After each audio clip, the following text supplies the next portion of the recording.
Guys, can you hear me? Now can you hear me? Why is it I'm having such technical difficulties today? Because it's me. I'm going to have difficulties always. Hopefully you can hear the sound now. Um, and the video I just made for the intro, that's wrong. I already screwed that up. Okay. Got to get rid of that thing. I put Mr. Butterbud. He didn't make that. I made that video. I filmed that star. So, anyways, it's a star. And inside the star, I discovered that there's entities in the stars. And we're going to look at some of the images. And we're probably going to look at some other stuff. You know what happened Monday?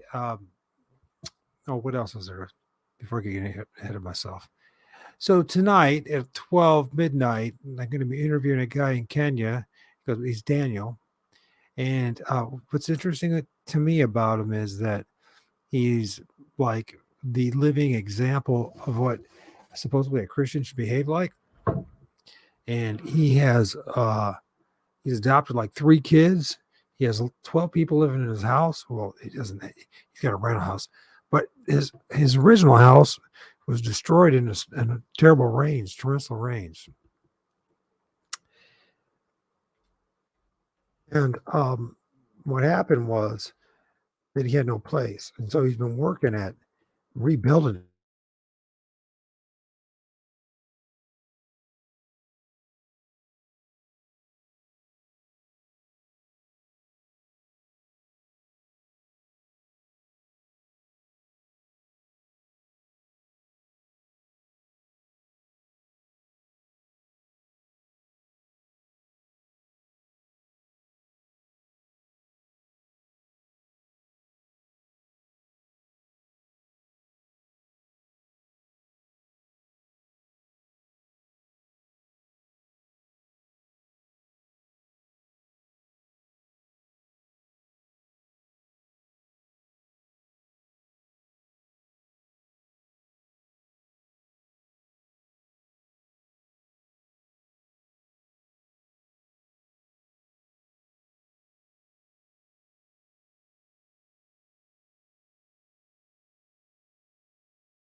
Okay, hopefully it works now. It's ridiculous when I have to go through it. It's not easy trying to do all this stuff on your own. Anyways, so this guy, Daniel, he lives in a village in Kenya. He had a terrible storm a few years ago that just wiped out their house and everything. They have kids and they have, children and that kind of stuff. And they also adopted a bunch of kids. They have a program for single mothers and young women and people that are having a hard time. Nancy has 12 people living in this little house with him, right? 13 are adopted children. I don't think he has any of his own children. So can you hear me now? Hopefully you can hear me now. Let me know, guys, so I don't waste my energy about this. But the thing is, what's interesting to me about him is that he's a legit person in another part of the world that maybe somehow we can help. Okay. Now what?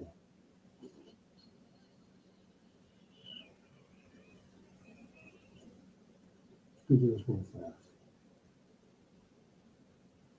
Sorry about that. It's kind of same thing. Right there. We are going to get into this. People are slowly show up anyway, so it's okay. We can hear you, but it's really low. Well, that's none of the word. Okay. Let's see. Does that help at all? Let's look at settings. It might be my voice too. A little hoarse in the voice. Let's see. Michael's.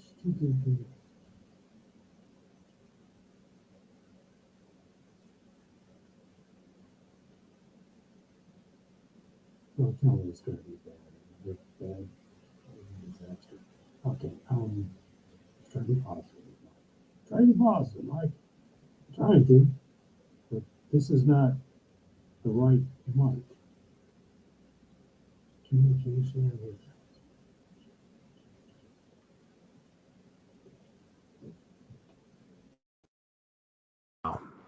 Maybe this is better, and we'll try it again, and we'll see what's going on. Of course, they don't want me to do it. Okay, now it's got to be better now. It has to be better, right? All right. So, anyways, back to Daniel. Daniel's this young guy. He's a fine example of a human being. He has 12 people live in his house, 3 adopted children, a lot of single moms and that kind of thing. And so that's the interview that's going to be midnight. The reason it's going to be midnight is because it's an 8-hour difference. It's a 12-hour difference. Or is it 10-hour difference? It's something like that. Let me see. If I did it mid and it was 8 o'clock, is an 8-hour difference. So it's going to be 8 in the morning for him. Anyways, hopefully it works out this time. I want to have a small series about him. I know it's completely different than what we're dealing with, but I want us to watch his progress and see that he's legit. And if it's, maybe donate. They can build a house for under $1,000, under $1,000 where he lives, right? And so if he can help him out in any way, because he's just a solid dude, it'd be worth it to me. And if it doesn't happen, we tried, right? We tried the best we could. So, but anyways, he has arranged a PayPal account that we can send, because it's like this, for a few $100, he can have a roof over his house. For a few more $100, he can have windows in his house. For a few $100, he can have. They use cement for their floors, and I mean, it's it's their world. In a lot of ways, it was our ancestors' world. It might be our world again. You can see what they do. They dig a trench. It's not like what we do when we have a foundation from home. Let's put it that way. And if he has a metal roof, that would be a big difference this time around for him and his wife and the people that live with him. So that's what I'm hoping. This is some of the things this worker has. That's him and his wife. Like I said, they're in Kenya. It's a little blurry, but you can see that's how they make their house. It's like, anyways, I think I'm done with this.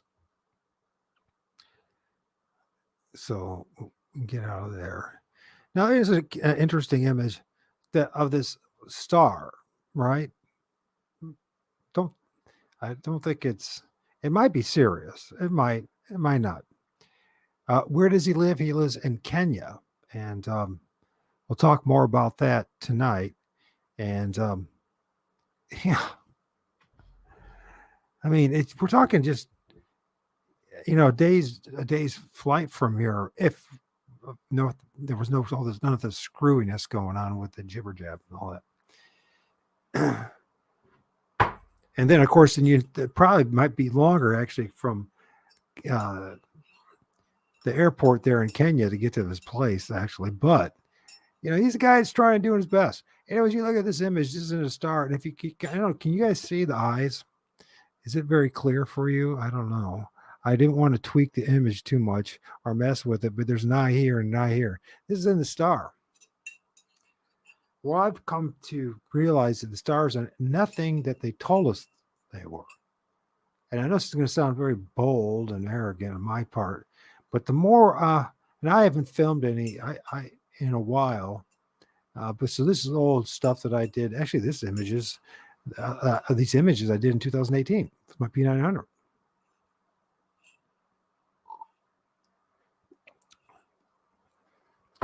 So what are stars? I'm studying. And by the way, my normal channel has now been allowed to go live. So if you guys could tell me which channel are you on? Are you on? Just let me know. Are you on ORD3 or ORD2? So you don't even have to put the whole thing. Just tell me what channel you're on. Are you on 2 or 3? Because apparently right now I'm on both channels. I think what I'm going to have with the third channel is keep it as me in a reading, as terrible as I am reading. Basically, all I'm doing is just sharing my research with you guys. And then on the first channel, I'll do more of the videos and that kind of thing. So, Caddy, you're on 2, so you're on the main channel. Thank you for telling me that. Caddy, why did I say that? I don't know, maybe you're 2, 3, Sheldon's on 3. Awesome. So they're on both. So, yeah. So what are we dealing with when it comes to the stars?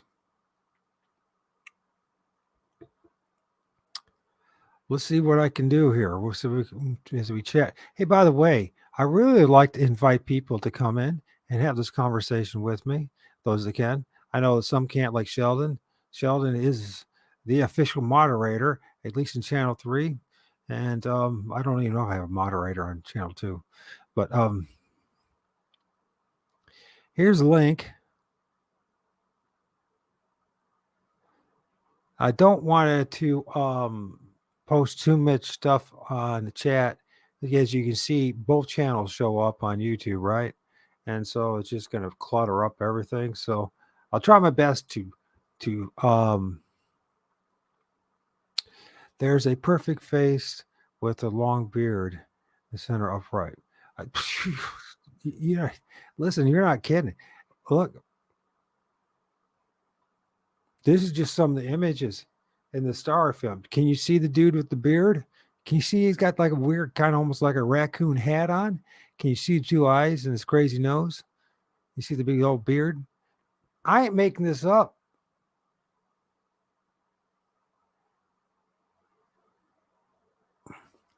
Yeah, well, that's right, Sheldon. They do. Sheldon says it's funny. They disappear at a certain altitude. I'm glad I'm having this one. I might have another interview on Saturday working on it with some guys in Ohio who do research on Bigfoot. But I kind of like this to do this once in a while to get a chance to talk to you guys. You know what I mean? While we're doing this. So projections sent to the Earth from the starlights. Let's think about, I'm reading about the plasma and how it behaves, right? And this well, I read bad memory.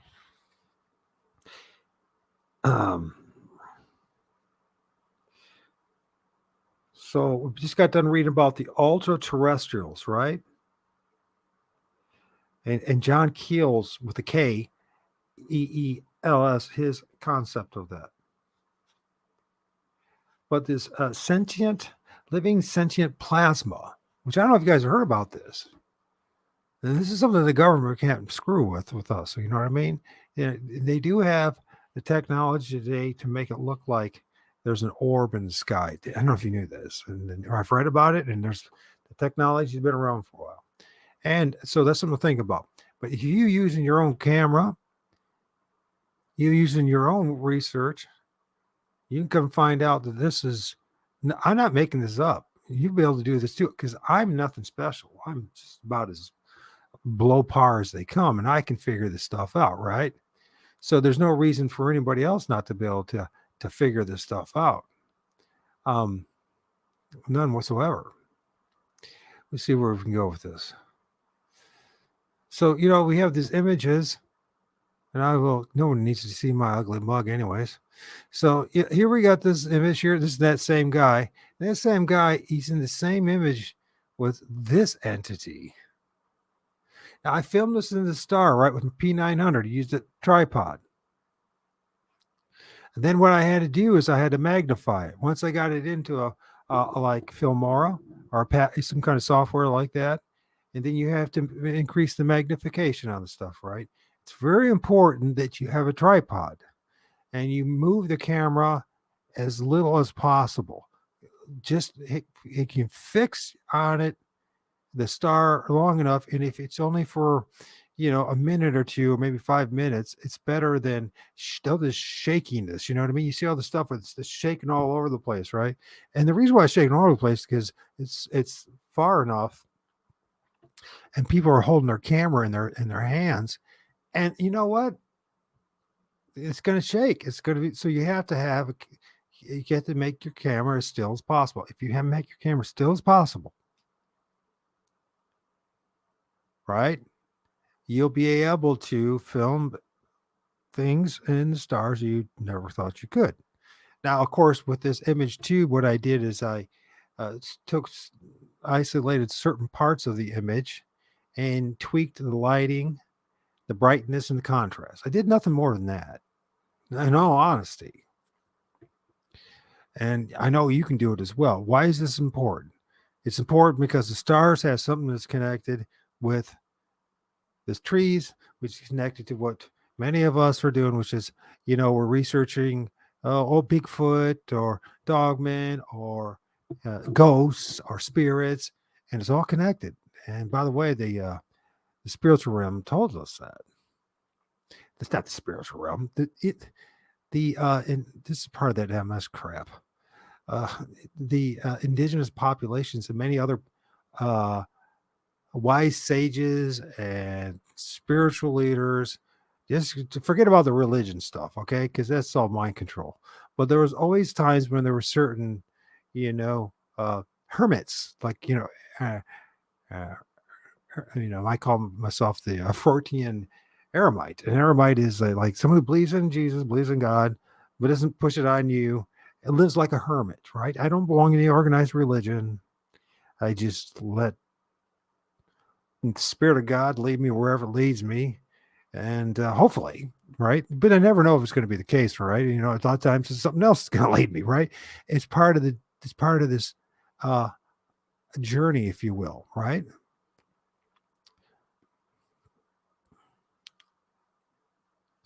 Let's go back to this one. She says, Paradox Fossils. Hey, and by the way, thank you for being with me. And thank you, Degenerate Degenerate. Thank you for being with me. If there's anybody else with me, put a little message in the chat. Let me know. If you're just watching, if you are watching, just say something on it. Just let us know you're around. Don't be a stranger. Don't be shy. As I put an invitation for anybody to join me and share their insights and understanding. Because listen, I don't have all the answers, but together we can go much further. And one of the things I'm learning too about this research when it comes to Sasquatch, Bigfoot, is you have to look outside the box. You cannot be listening to, I mean, if you want to,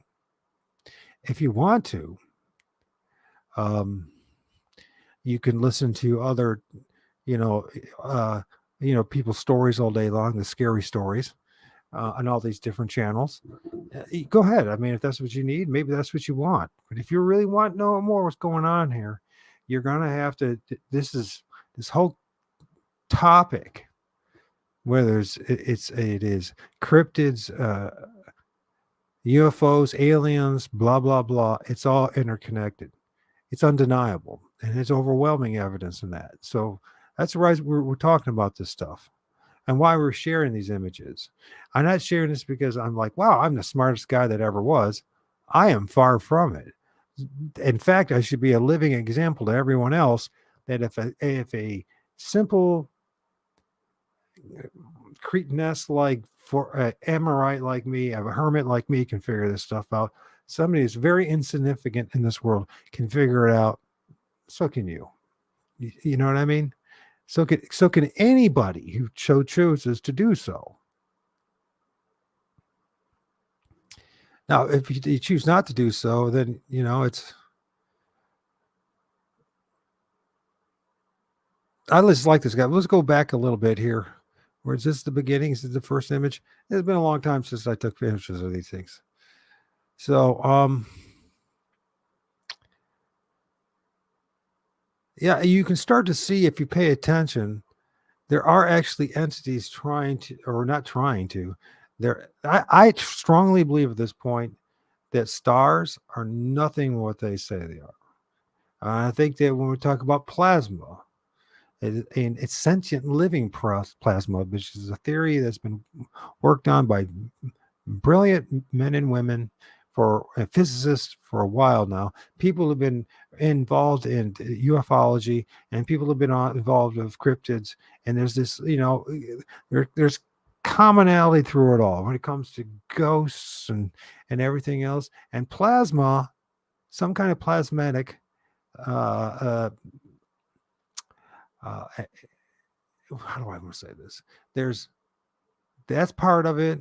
It's an element, plasma, electromagnetic frequencies, and how the plasma or the spirits or living entities feed off the electromagnetic frequencies, and that allow them at times to pierce through, as we call the veil, or a slit in time, a window, and from one frequency or dimension to another, right?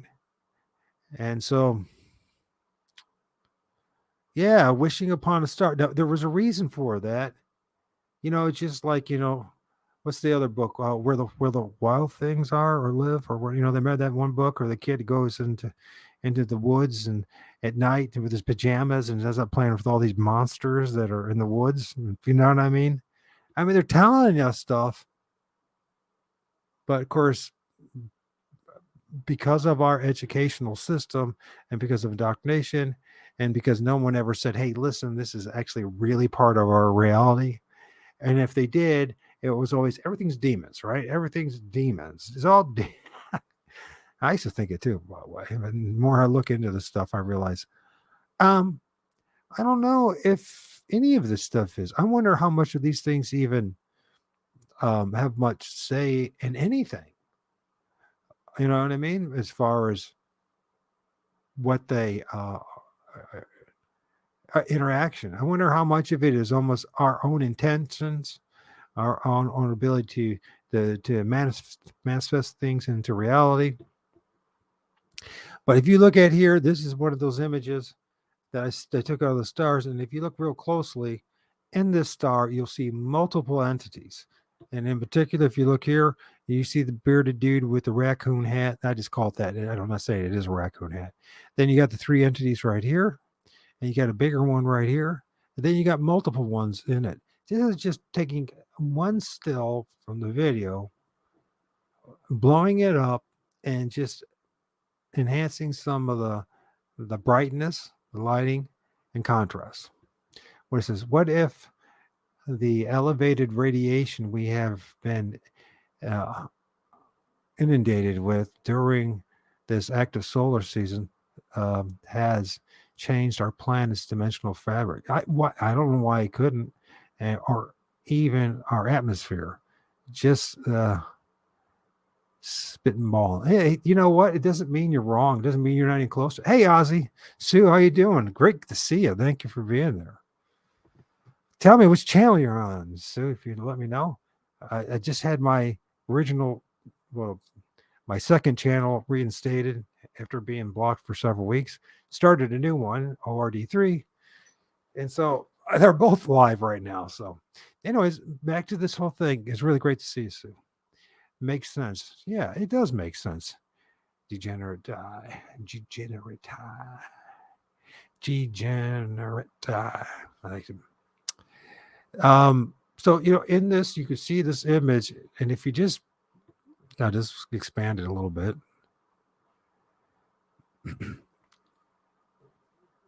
They're there. There's multiple entities there inside the stars. Now, people talk about the stars being the chariots of the gods. Could it possibly be that that's what we're dealing with here? Let me post a few of your guys' comments so people know. Thank you, Sheldon, for the comment to Degenerate. And I don't think that was you spitting balls, brother. Or it was not that big of a deal. I would assume that's a brother, but that's what a brother would use as far as the name goes. And anyways, like I said, if anybody wants to join me in this conversation, to come on board and just talk, you don't have to show your face. All you have to do is just share your insights. But why is this so important? It's extremely important. First of all, if I'm even close to being right, which I know I'm right because I filmed these things myself with my own camera and did my own work with it, that they are at something that looks like entities in the quote unquote stars.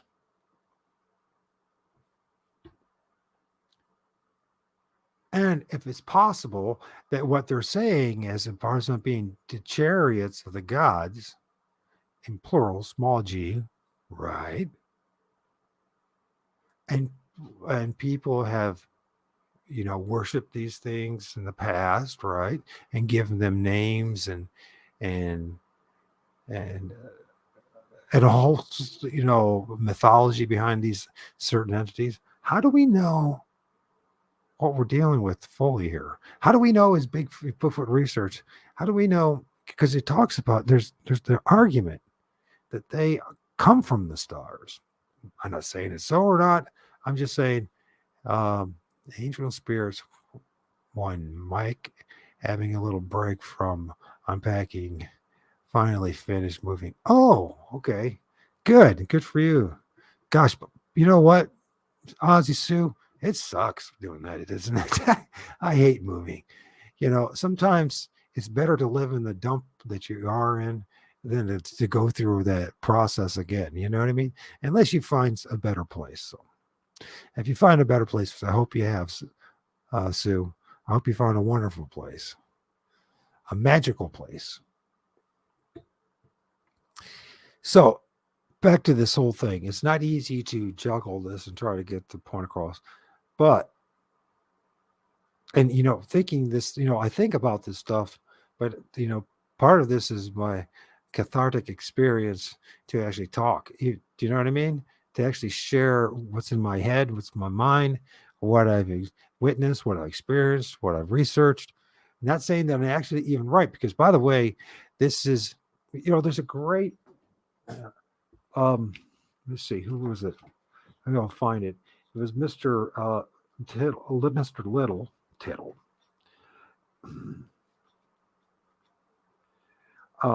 And he made a wonderful. Well, it wasn't his original phrase, but he adjusted. He came from August C. Roberts, who was a famous ufologist in the past. He died in 1994. But anyways, this is talking about this, what we're dealing with. This is a great description. Imagine a gigantic jigsaw puzzle spread out over the land. The puzzle extends as far as you can see in each direction, and you have no idea how far it goes. Its pieces are scattered over miles and miles. No matter where you walk on the puzzle, you can't see all of it. Now we're talking about what we're dealing with, right? You observe people working on the puzzle in different places. And as you walk to where someone is busily fitting some pieces together, they tell you they have solved the entire puzzle. Others working on the puzzle in a different area come to a completely different conclusion. As you continue to walk around the puzzle, you notice that each person has completely focused his or her attention on one tiny area. Their solutions to the mysterious puzzle only take into account the small area where they are working. They conveniently ignore all the other areas of the magnificent, magnetic puzzle. Not surprisingly, no one's solution explains the entire puzzle. They don't know, and only they don't know. And where is that other phrase? It's like looking for a needle in a haystack full of needles. That's what we're dealing with. Hey, how's it going, Jared? Brother Jared, how you doing, man? So, and David Jones, Locker, thank you for joining us. Sasquatch Seekers. What's up with that? Sasquatch Seekers, you there? Hey, man. Let's see where we're at now. Oh yeah, you are there, man. How's it going, man? Hope you're all. I'm glad you're here.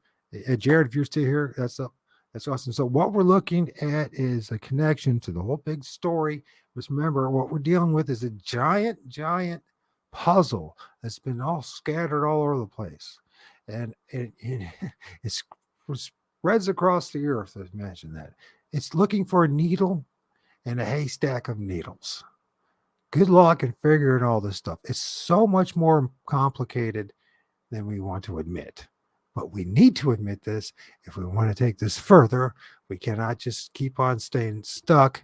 And, can I just say stuck in one area and think that we fully understand it? I see what's happening to all of us, right? It's happening to all of us when we stay stuck solely, say, in Sasquatch research. We're missing such a big part. 99.999% of everything else. It's an amazing part of it, right, Sasquatch? But it's not the only part of it. Let's go back to this image. This image I filmed in the middle of star using my P900 in 2018. Now, many cultures told us that there's a relationship with the atmosphere, the upper heaven, the upper world, and what's above it, which is the stars, spirits.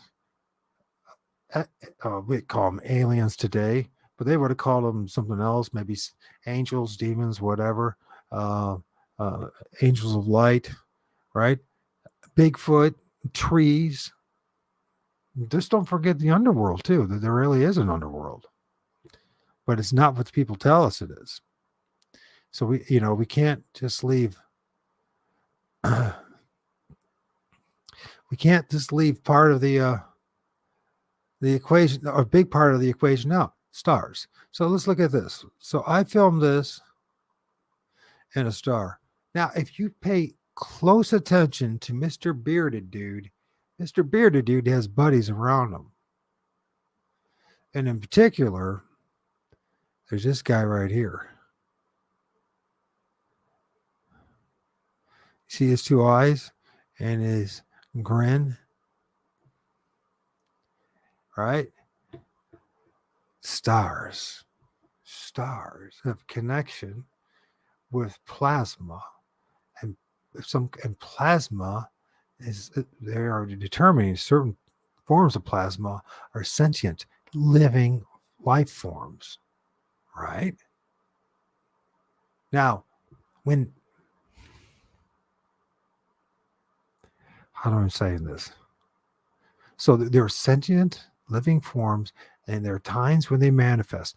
When plasma, okay, we call them orbs, right? That's one of the things we call them. It's very difficult for me to do all this, so I'm paying attention to what you guys are saying, but I can't answer everything. Yeah, this is tough being running solo on this. So let me see. This is a cool one. Sasquatch Confession is nice to meet you. Yes, indeed. I hope you guys get to know each other. Jared's a good dude, man. We were having an awesome conversation last night, and sure enough, like clockwork, what happened on TikTok? We were like 10 minutes into it. Bam! They took me off, and they kept me from going back into the box to talk to them. Let's see. What are some of the questions? So what the question is, are we under a biblical dome?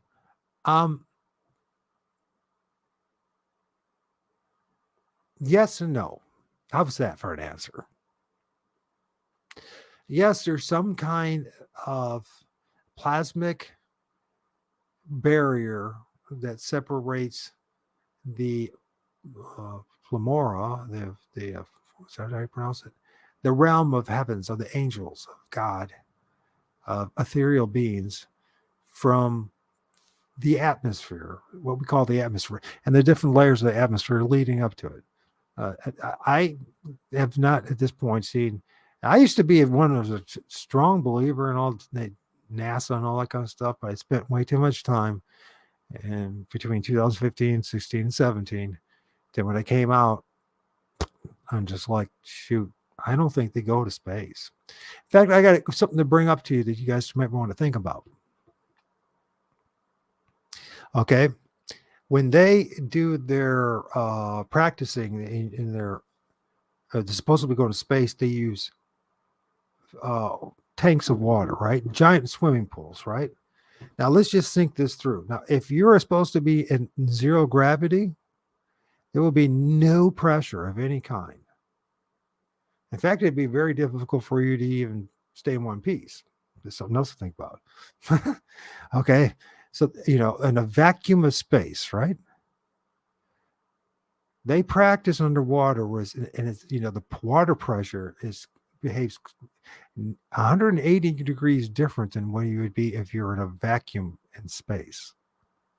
So why are they doing all their, work in underwater and not in a vacuum? I just down the road in Sandusky, Ohio. I live in Northwest Ohio, so just about an hour and a half from where I'm at. There's a multi-billion-dollar facility that's designed specifically to do experiments in the vacuum in space. And what did they discover? That if you put anything in there like a human being, guess what happens? Your blood inside starts boiling. That's right. You start disintegrating. Entropy starts happening at an extreme rate. If you put something made out of metal, let's say a car or something like that, right? You know what happens in that environment? All of it shrinks up like tinfoil. So we can't do anything in a vacuum space. So now we have to deal with, why are they spending all their time practicing rehearsing in water? Now there's an argument that says that they're, as above so below, right? That the reason why the air during the day, why the sky is blue, is because you're looking at water. This could be. But it also could be a type of ocean that's completely different than the ocean that we are familiar with here in this terrestrial plane. This is a possibility that has a strong connection with electromagnetism and plasma. Okay. It could be. Is space ever? I don't see any evidence of it at all, to be honest with you. They say that, there's a thing called satelloons, right? And you guys, they used to be stuff you could find it, but they've been censoring the stuff like everything else. So satelloons are these balloon technology they've been working on for 300 plus years. Satelloons at this point, they have the ability to stay in the upper atmosphere for not just for days, months, years, but decades, and stay in one position. You understand, when they get to a certain point in the atmosphere, there is no longer any wind of any kind. And so they can stay there stationary. And if they need to tweak it just a little bit to keep in place, they have the technology to do that as well. What happens if one of those, like the balloon stops working and they start descending to the ground again, they have squadrons of planes throughout the world to capture these things and get them before they hit the ground. And you put them on a new balloon and send them off.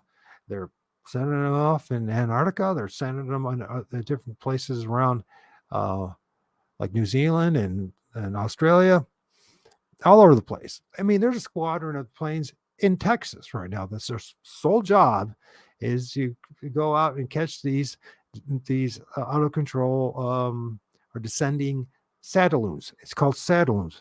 Think of satellites and a balloon, satellites, oldest technology in the world, very logical to use. And here's a question. It's all you have to ask yourself. If all these wonderful satellites that they send up on a constant basis, and they don't hide it, they're sending, it's not just Elon Musk and his little project. He's the little decoy. He's the one everyone pays attention to. He's and they, he's this second richest man in the world and all this other court nonsense. This is all theater for us, right? But in the background, there are multiple companies right now putting up not just a few hundred or a few thousand satellites. We're talking tens of thousands, potentially up to 500,000 to 1 million satellites right now set to loons above us. Okay. Back to this whole thing of what I was trying to get at. The moon. If they had this wonderful satellites, right? It's amazing. They can take these amazing images, right? They had, I can't remember the name of the new telescope. Maybe you guys can remind me in the chat. It used to be the Hubble, and now they have this new one, right? And they take these wonderful images. Why can't they just turn it and give us a different angle of the moon, right? Give us an angle from the north or from the south, from the east or the west. Give me an idea, visualize, a ball where one side is lit up allegedly and the other side is in darkness, right? So you should give us that idea. And it should be continuous. We should have continuous footage of it. We have none of it. Zero. Now think about what I'm saying. I do not think that at a certain point past the atmosphere, these things aren't up there. What's happening here? When you look at this dude and his buddy, and then just one of the many images I filmed in the stars, and if I can film it with the P900 here down on Earth, and no matter how powerful the P900 is, it is not designed to film anything light years away. None. Nada. Can't be. Impossible. So if I can do this and other people can do this, that tells you something. They are closer and they are not what they told us what they are, which now leads to this whole spiritual warfare. What is the spiritual warfare that we're really dealing with? Well, first of all, we're dealing with men and women who actually believe they have a divine right to rule over you and I. And that's the only reason why they have a divine right. It's just a divine right. God has told them so. And they get away with it, right? Because of what has happened to us and our ability to think and all that, right? So they created this, and it's sorcery. This is real sorcery. People are waiting for like a witch in a pointed hat or a sorcerer that looks like Merlin. Well, I hate to tell you that they wear suit and ties and they pretend to be Nobel Prize winning scientists, and they push the official narratives to spin so that you and I never pay attention to the reality of things. Because if we were to understand fully the what our reality, or just even come closer to understanding the reality of our realm, guess what's going to happen? For one thing, that thing called the Vatican is going to disappear. Which it should anyways. And a lot of these false religions are going to just, because they're really forms of mind control. Now, I'm not telling you not to believe in God. I think that would be a very bad idea, not to believe in a divine creator. I'm not even telling you not to believe in Jesus. You do what you want to do. I believe. But that's up to you. You know what I mean? We can go down that road if you want, but I'm somebody who believes in full reconciliation. So, in other words, you have the opportunity, just like anybody else, to talk to God. Now, saying that, we still have to deal with this madhouse that we've been thrown into, whether voluntarily or not. This is this world, this madhouse. What is happening to us? What is happening to us through television, the internet, mainstream media, Barnes and Noble? video games is that our souls and our minds are being trapped in a synthetic, artificial, digital, virtual reality. They don't want us to know about this stuff. Why don't they want us to know about this stuff? Because that's part of your power. It's right. It's part of your power. Don't interact with these things. All right. Now, listen, don't get me wrong. There are bad ones and there's evil ones, right? You got to be in the right state of mind and what you're doing. It's, you know what I mean? And you will be tested. You will have your dark night of the soul events. You will have your part of your 40 days and 40 nights in the wilderness. And you will be tempted, figuratively speaking, by Satan, the adversary or adversary. Adversaries is a better way of looking at it. People think about a entity and think that that's all that's happening. And they want you to think that, by the way. They want you to think there's only one entity out there that's causing all the problems. This goes back to the Archons and the spirit realm and stars and what's up there. There's no vacuum of space. None whatsoever. It's somehow, some way, what it is up there is like a sea, a plasmic sea that's a mix of physical and electromagnetism and plasma and water. I know that's kind of like, what? But it doesn't make any sense, right?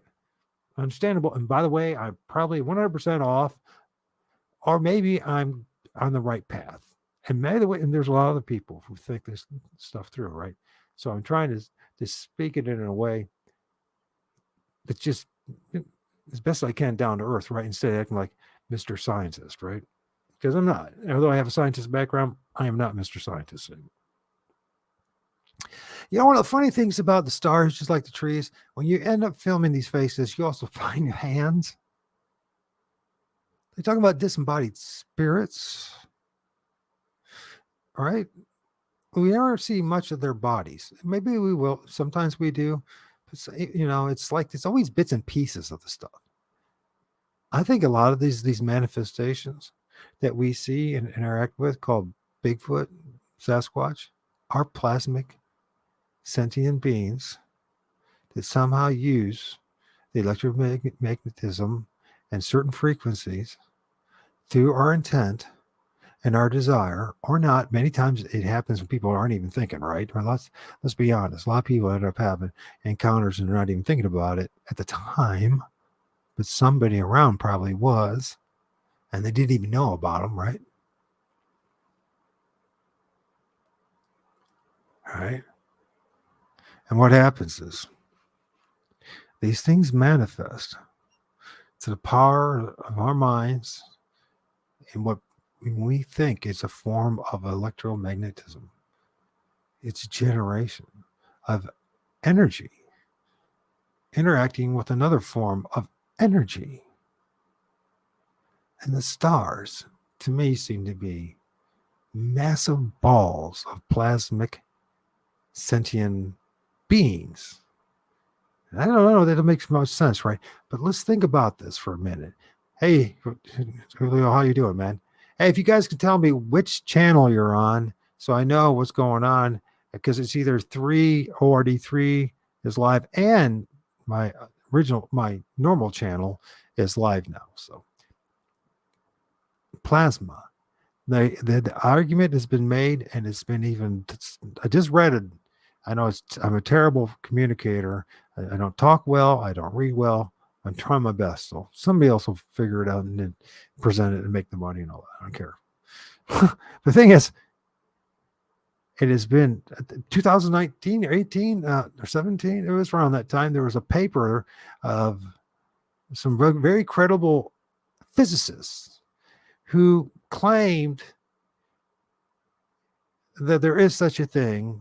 They could prove it, of living sentient plasma that replicates very similar to DNA that have a double helix kind of scaffolding that they create, right? And if there's enough energy for that plasma, they'll build more and more and more. And what the weaker double helix looking structures, they disintegrate, they dissipate, and the stronger ones, right, they evolve. They evolve. All right? Think of what I'm saying there. Plasma is supposed to be a combination of electromagnetic energy, right, interacting with other energies to create this. So it goes back to the orbs.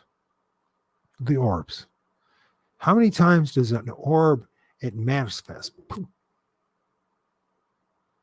And then when it leaves, eventually, there's a slight little ring that it leaves for maybe a few seconds, maybe longer, depends on what it is. By the way, the U.S. military and other militaries have figured out how to do the same thing, replicate it. And so you be very careful what you're looking at, especially if you're around military bases, because they have fun screwing with us. So, but orbs are real. Windows are real, or portals, depending on how you want to say it. The openings that happen in which plasmatic entities, sentient plasmatic entities form. And the shapes that are familiar, archetypical shapes that are we're familiar with. It would be interesting to do a study if somebody were to just make up all like a new creature, right? A new creature that had, say, 4 arms and 2 heads, and it had I don't know, whatever type of, say, it's got to be some kind of interesting footprint.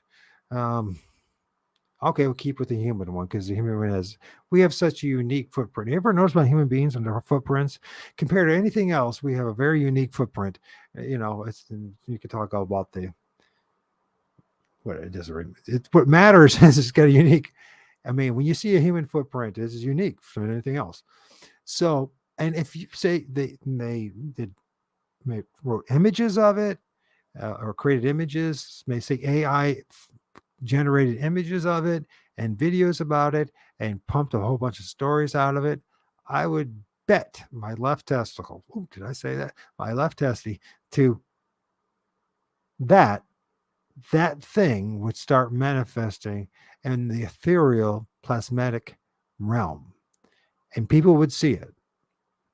And they would swear to God that it was physical. And they're right, by the way, because it is physical, but it's not physical in the sense that what you and I think. Okay? In other words, let's take Sasquatch. Many times people see Sasquatch or something that looks like a Bigfoot, right? And I remember the first time I had an encounter of it and how the sheen, an energetic sheen all around it. And now I have a better understanding, I think, that these things somehow use the energy.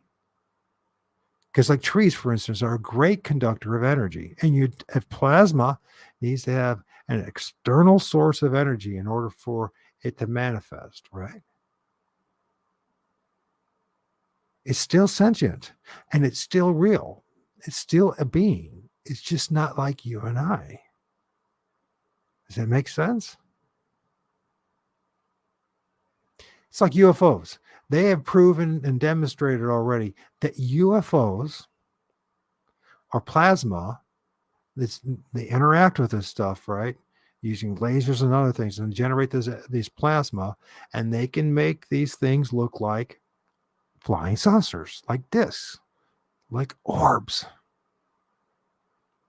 It's a big connection to all this, and it's really important to talk about it, not in a new agey sense, okay? I know everyone's used to this and this woo bull crap, and you know why they did it. I'm going to tell you the reason why they said it's all woo. Is because they wanted to dismiss the scientific evidence that's out there. They want you in a more base level of understanding and not in a higher uh, level of understanding. They want you to be continually arguing about whether it's like you and I in our meat, flesh and bones avatar, right? And I'm not saying there might be something out there that's just like that as well. I'm not saying that. But I would argue that 90% of everything that we're dealing with is in the ethereal plasmic realm. It's energy. But what do we mean by energy? You can't just say energy. It's all energy. We're beings of energy. We're beings of light. Okay, tell me more about it because that's that's very it's very generic, right? It was the same week I was deep in observing them, the day and night, that I obsessed with the new reality I was observing. The same week I saw about a mile tall gray alien and as yeah, hey, I believe you. I'll show you something that looks like an alien. Let me go through here. In the same star, by the way, there was an alien entity that showed up, or I filmed, I should say. It didn't just show up because I I filmed it. I filmed it because what I did is I used computer software and a P900. I broke it down, right?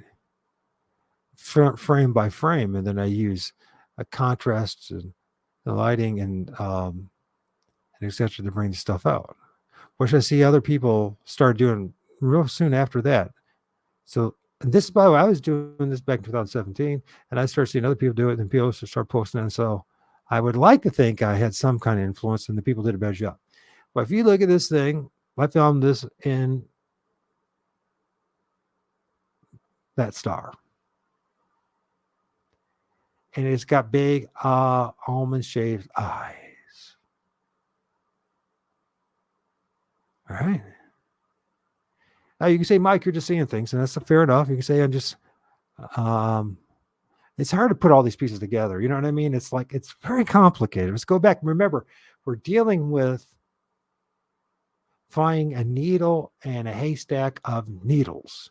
We're dealing with a giant puzzle that's been deliberately scrambled and thrown into a million pieces, and each and every one of us are looking at just one piece, and we're not capable, at least at this point, of unifying together to get a bigger picture of it. There's something out there and someone's out there that don't want us to understand the big picture, because if we did understand the big picture, guess what's going to happen?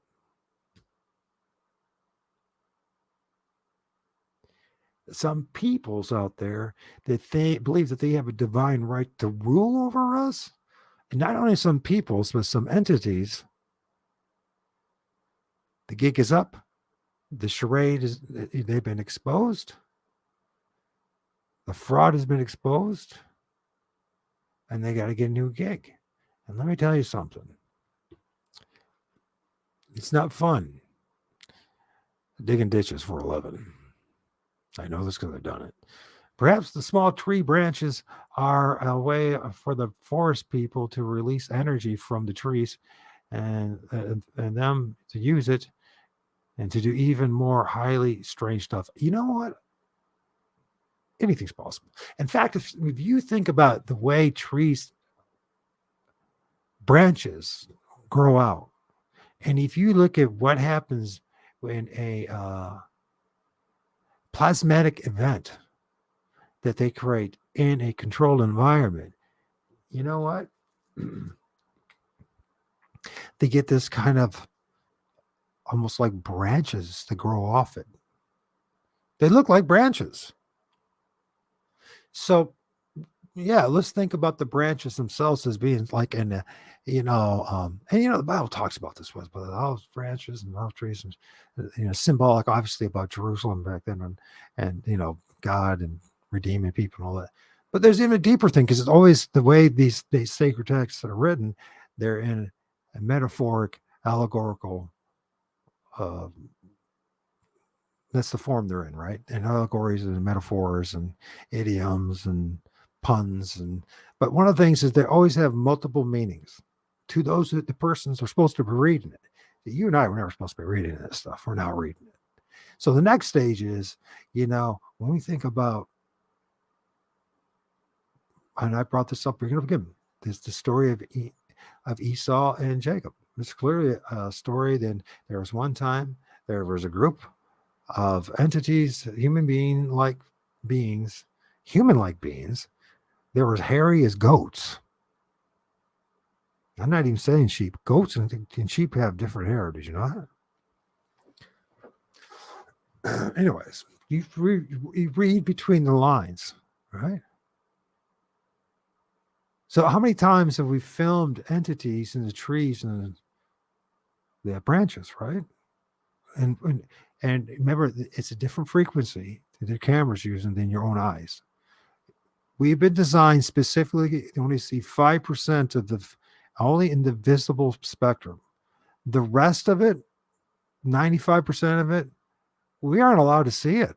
We're designed not to see it.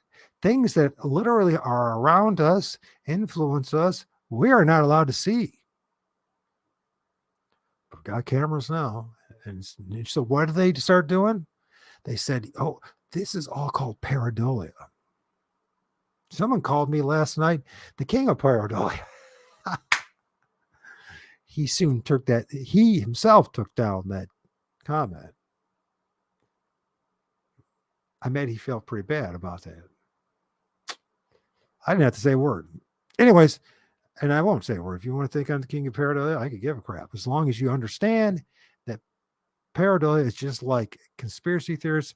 It's a CIA think tank construct to keep people from recognizing what's in the film, because the camera was designed not to take your family portraits. And I'll say it till I'm blue in the face.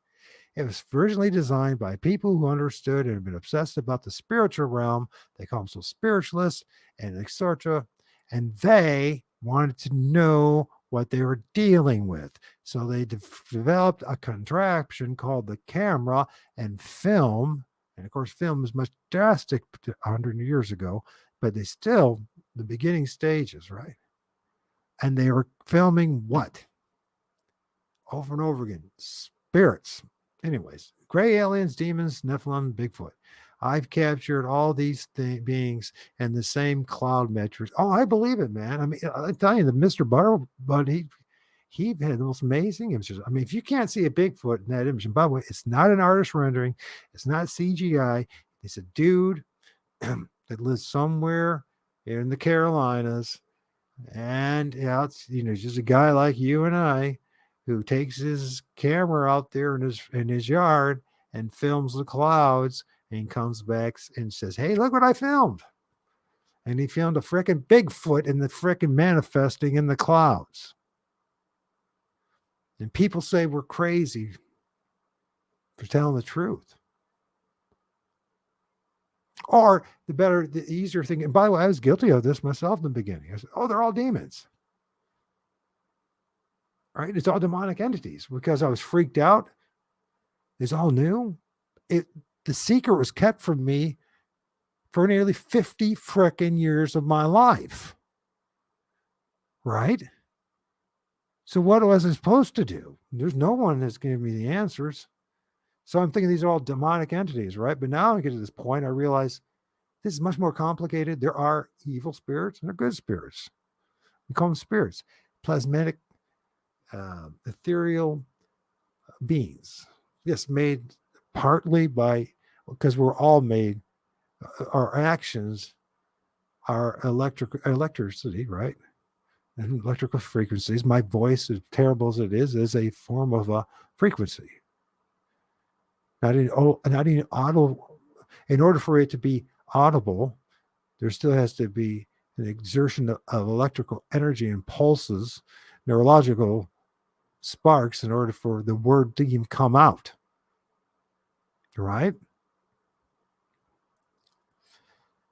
It's not easy for me to do this stuff, guys. It's because it's like I'm just like running it solo. There's no one there with me. You guys are. I appreciate that, Sheldon and and Jared and Julio's been around forever. Thank you so much. And all the rest of you guys, thank you for sticking and being with me, at least to listen. I'm just basically, you know, thinking out loud, expressing out loud. Listen, we're dealing with something that's, once we get this down and figure this out, it's going to be so simple and so ridiculously simple that we're going to go, oh my gosh, mind control, sorcery really does work. It's amazing what happens to us through mind control. For the Mike, if you have had a huge, you have had an influence on my life, allowing my mind to open. Thanks, man. Thanks, Julio. Thank you so much. I needed that, man. By the way, on the main channel, I just posted a video, which it's actually the audio from um, the higher side chat. It's absolute necessary to listen to that. Okay. And there's a new guy and he goes by Swab. So, but forgive him of that name.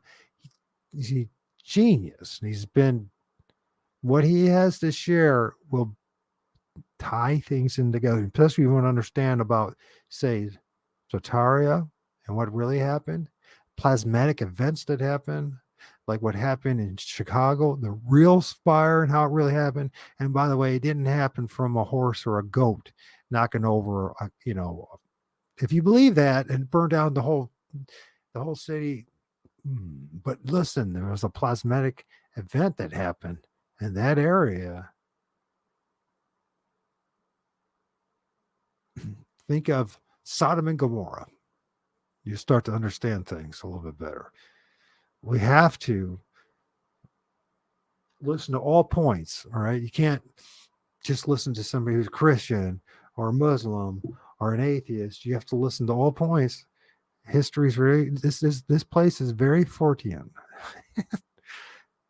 Once you think you figured it out,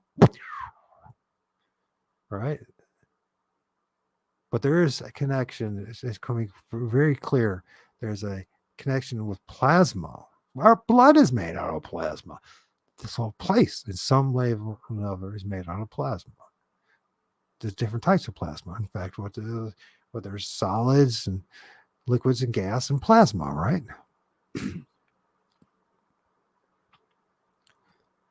And living sentient beings.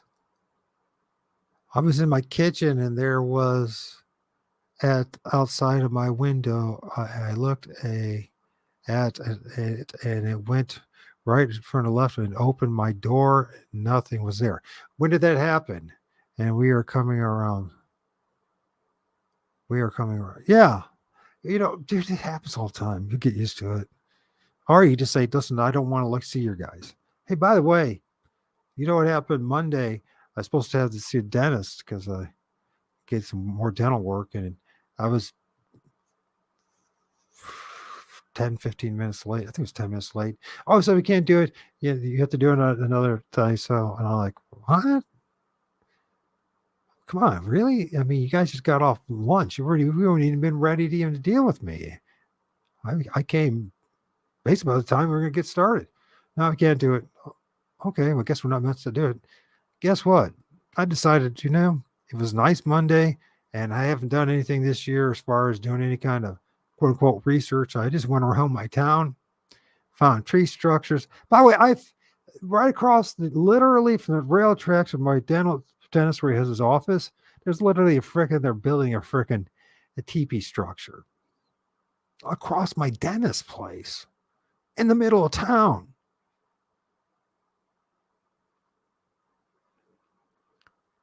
I'm not making this up. I can show you the images. Maybe we'll show you the image. Maybe I need to take a break because how long have I been ranting and raving about? So it's been going on for about an hour here.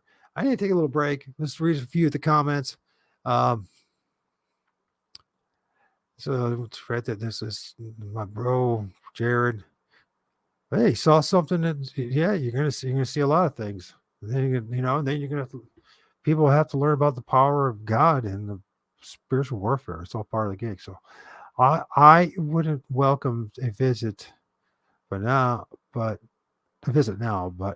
if it happened, I would prod it because of God's realm. Yeah, children's realm. Yeah, yeah. I think what you're saying. Listen, if something shows up, all you have to do, it's the craziest thing. And I know it's just like, we are religious. Not, no, just bring up Jesus. Ask him, are you demons? In the name of power, Heavenly Father, and your power and authority, in the name of Jesus, his authority, power. Are these things, are they demons? Are they evil spirits? Make them tell me the truth. They have to tell you the truth. Or one other thing they'll do, they'll just disappear. 90% of the time, they just, and then you're like, what? But but one of the things is they do know too, if you're just jerking their chain, they're going to test you. That's what's going to happen. And if you fail the test, you'll go batshit crazy. So you better remember what's going on. The trickster spirits are real and they will torment you to the point. And if they can make you go batshit crazy, they will. And if you already have a big problem, so you better really prepare for that too. It's all part of the experience, by the way. It's all part of it. I think part of it, but this has gone in every culture since time immemorial. There's always going to be those who are going to be tested. It's part of the gig. Maybe it's part of what we agreed on before this life. Nobody knows. But it's part of the gig. And if you don't figure out a way to fight back, yeah, there's entities out there that will destroy it. It's not uniquely my idea. And some of them are going to look just like that. And by the way, I filmed that in a damn star. Okay. Yes, they're different. Go first to sleep. Well, yeah. PSYOPs could be, yes. I think there's a lot of there's a huge government PSYOP going on, and that's part of their gig that they have an enormous amount of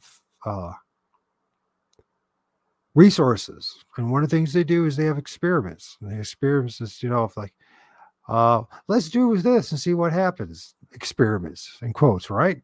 So they just, and they play games with us, right? And I mean, there's overwhelming episodes over and over again of it. They'll dump shit on a whole city and see what happens to the people, right? I'm just being, you see probably why I get banned all the time and start. Anyways, the government uses U.S. hard at work with their gray aliens agenda, trying to convince everyone that they are flesh and blood.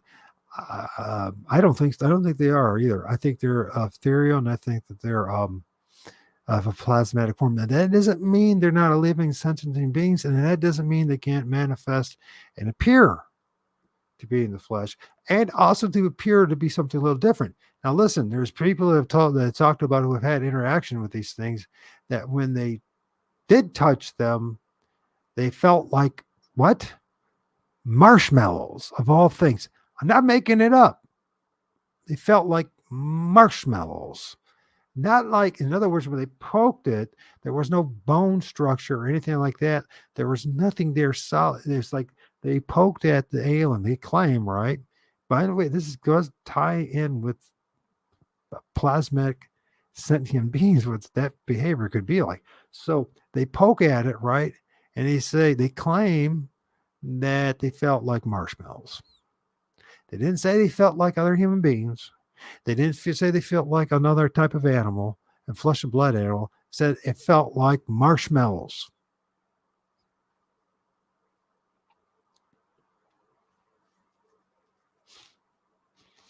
I mean, do you guys see what I'm going to ask you a question? It's because it's hard to keep up with all this stuff for me. You know what I mean?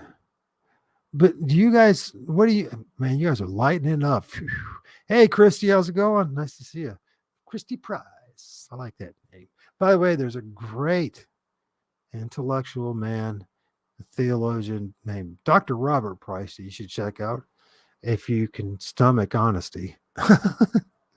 He'll make you think. Anyways, does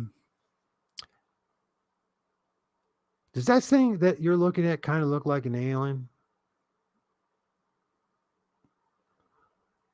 Remember, I filmed that in a star, a ball of plasma, right?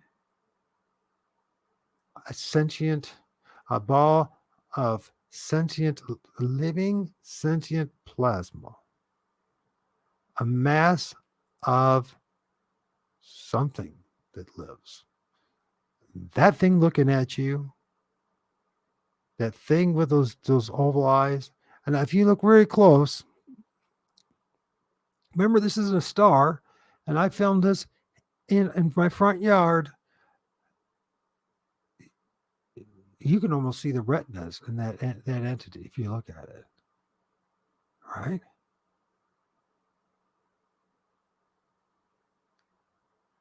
You can almost see there's Damien. The Damien, higher self.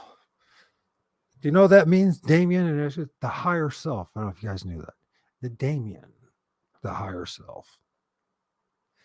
Anyways, no pun intended, by the way, Damien. I think every time I ever talk to him, he was being his higher self. Anyways, yeah, so that's what's going on. These things,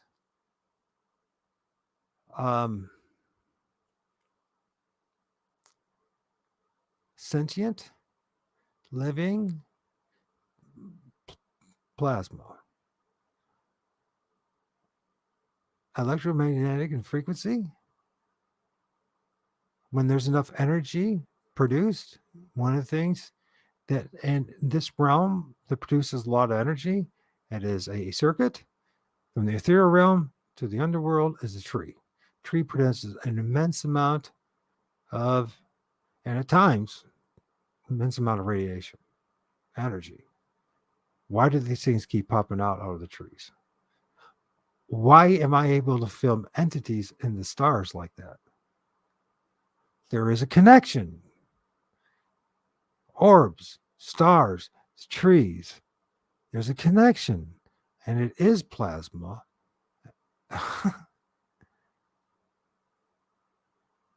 And these things we call stars are kind of like a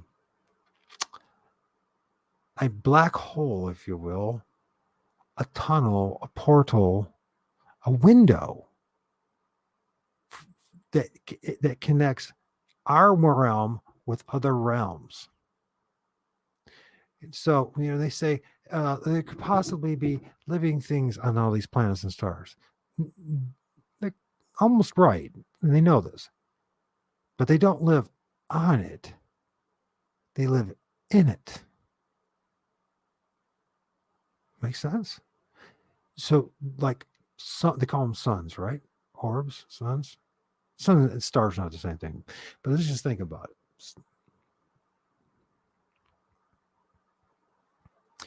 it. Immense amount of radiation, electromagnetic radiation, energy for plasmatic beings to exist and to manifest. There needs to be an immense amount of radiation. Another clue. Bigfoot. We see Bigfoot many times, right? They are near power plants or substations, electrical substations, or where there's long lines, right? When they say they'll clear out of the woods and the forest and the hills, and they have the towers and everything running through there. And people always see Bigfoot there or aliens in that area because there's an immense amount of electromagnetic radiation energy produced and is necessary for ethereal beings to manifest. Now we're starting to make sense a little bit, right? Lots are not as well. What does that mean? What do you mean there, man? Yeah, tap the like, man. I wonder if anyone ever taps the like, man. And they don't sub either, but it's okay. You know what? We'll just be our own little group. If no one else wants to know the truth, we'll become our own tribe, a tribe of members of a tribe who are interested to get closer to the truth.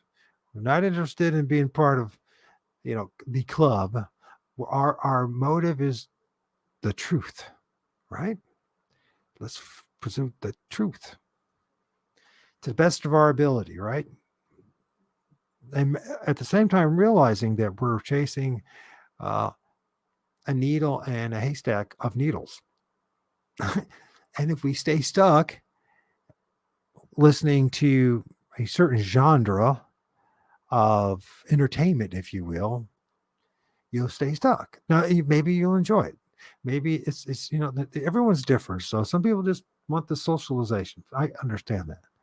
But I want to know what the hell is going on in my world. I want to know where am I at and what happened to me and why am I in this circumstances and where am I going for real? I clearly can't trust the experts. They've been telling us they're experts, right? They're the ones that have buildings everywhere and they have degrees and they come from seminaries and higher institution of higher learning, right? But they don't impart the truth on it. Listen, it takes time. Finding even, I'm telling you, I'm just scratching the surface. When you first get into this stuff, you think you're scratching the surface when you listen to all these stories. Because at first you're thinking that you're batshit crazy because you had your own experience. And then you realize, oh, there's people that have stories and experiences. And then you start comparing notes and now you're okay. Yeah, we're going to have to go deeper here. Because if we don't, and if you get deeper about this stuff, what happens? Get your channel taken down or it gets banned for a couple of weeks for posting stuff. So that's the way it goes, you know what I mean? But we have to fight. How's it going? Native medicine bear claw woman, good to see you. I'm very glad to see you. Thank you for joining us. Someday I'd like to have her join us because I bet you she has a few secrets to share with us. And she should be so generous to do so. Anyways, that entity that you're looking at is filmed in a star that I filmed in 2018. Is it looking back at me? Maybe.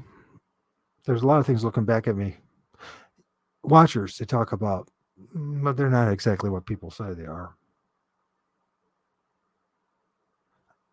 What I think is we're at the point now, or at least what I'm seeing at, we are puppets on their stage, if that makes sense. We are the puppets on their stage. But we still have enough free will to cut the cords of manipulation, like the strings on a puppet, right? Cut the cords, the webs. The Americans talk about how this creation is like a giant spider web, right? And anywhere on that web, if anywhere you touch on that web, it will react throughout the whole spider web. Part of that spider web, too, is designed to capture things. Remember that. And I believe many of us, in fact, that thing has happened to all of us, that we've been captured in a giant deception. And we can blame NASA, we can blame the Vatican, we can blame the oligarchs. But I think the Archons, the spirit realm, the ones in these plasmatic balls, these portals, these black holes we call stars, are looking back at us. They might be feeding off of us. But we don't have to be that way. We can say, you know what? Nope. I'm not being part of the game. Nope. Nope. I'm not going to respond that way. Nope. I know you want me to get all super angry and pissed off, and I'm not going to do it. Yeah, I know you don't want me to be honest. You want me to worry about other people's feelings and emotions. I'm not going to do it. Not because I don't care about the other person, but I know that thing that we're, that thing we're looking at? This is the arrow. This thing, he ain't my buddy. Might not necessarily be my enemy either, by the way, but he's not my buddy.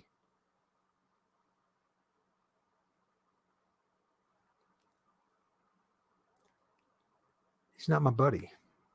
And he's not your buddy either. So we have to think twice about what's going on here because, yeah, fuck that. Amen. Jared, fuck the Archons. Yeah, but it's real. And here's the thing. The Gnostic Christians were telling us this, and who were the group of people who shut it down and said, no, we can't talk about the Archons?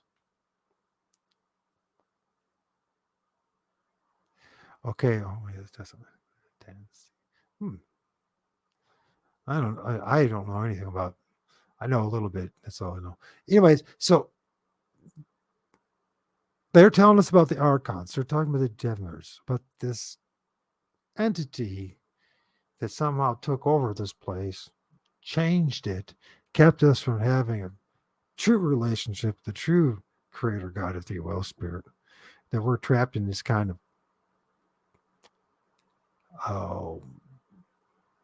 giant Hunger Game stage. And these things were looking at us.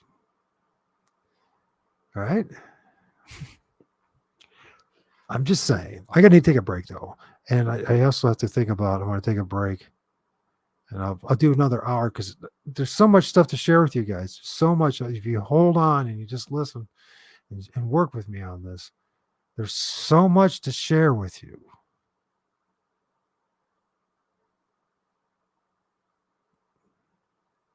Kingdom Within, how's it going? Since your title is about angels, I would have to hear what you know about Michael the Archangel. Okay. About as much as you do. But you can call on up. I mean, I'll tell you what, please, I'll invite anybody to come up and talk to me. Let's talk about it.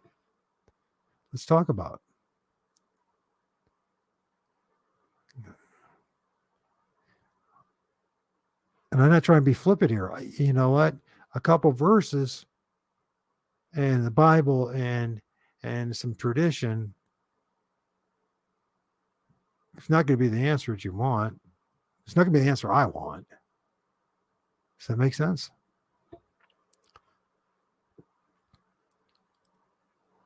Angels. What are angels? Yes.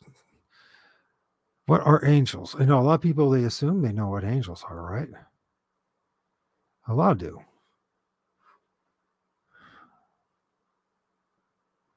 A lot of people assume that they know what angels are from reading a text. And I'm going to guarantee you right now, you don't know what an angel is from reading a text or a book. Meanwhile, back in the farm, let's check this out. I need to take a break. Give me 5 minutes of silence. Do what you got to do. You're going to be doing what you got to do anyways. So I got to do what I got to do. This I filmed in Mars. I want you to pay attention to this. I shared with this before. I want you to pay attention to this. Ethereal beings, plasma, balls of plasma, energy. Look at that thing and just look at what it was popping out of that ball of plasma. Think about cone heads. Think about Bigfoot. Think about or conical heads or whatever. Think about the eyes. Think about aliens. Look at this, okay? And like I said, if anybody wants to join me, I'd be more than happy to have a conversation with you. And all you have to do is follow that link and pop up and we'll have a conversation. You don't even have to show your face. You know that? And as long as, each and every one of us is respectful for each other, I don't have a problem. If you're going to be a jerk, well, we don't need that either. So this is not a place for people to just be jerks. Okay.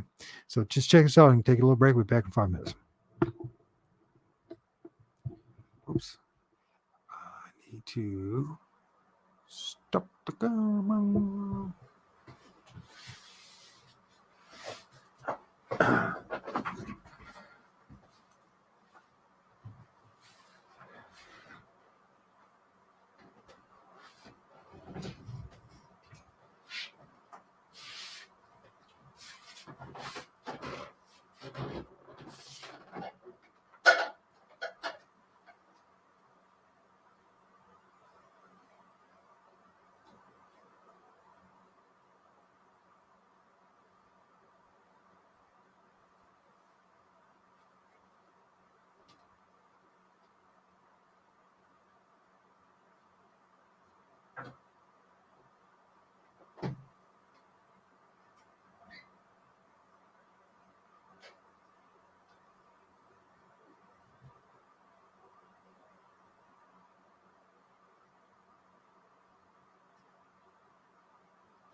Okay, I'm back.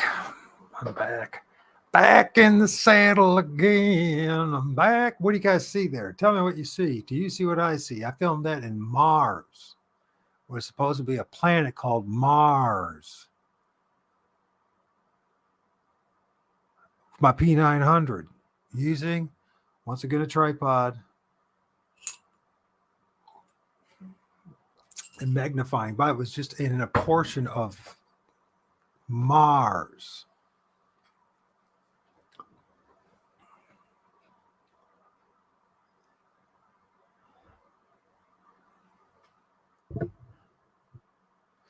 People say we're not doing research. Do you guys believe that? Do you believe that we're not doing research? If you believe that, you don't understand what's going on. We are collectively doing research right now, and I'm sharing you some truths. Yeah, well, you're right. Yes, Nephilim. Yes. Like, sorry about if I'm not responding to all the comments in the comment section. I don't mean to be rude. And hey, if you're over there, if you're doing your TikTok over there in TikTok land, and my brother Jared, remind people to come over here. Don't forget to subscribe. Just, when Jared is not live, come check out the videos. I just posted a fantastic. It's an audio, but it's a great interview with Greg Carlson and a guy that goes by the name of Schwab. That don't judge him by the name, and you will learn an immense amount of the Freudian, rather dystopic place that we live. Anyways, what do I want to do here? Oh, it's starting to really collect up. Let's just get to one. Who's this? You guys already seen that one. So I was telling you guys Monday, dentist appointment didn't work out. I always, there's no such thing as coincidences. So it was a nice day, and it was the first day of the year that I had bothered just to do some basic research.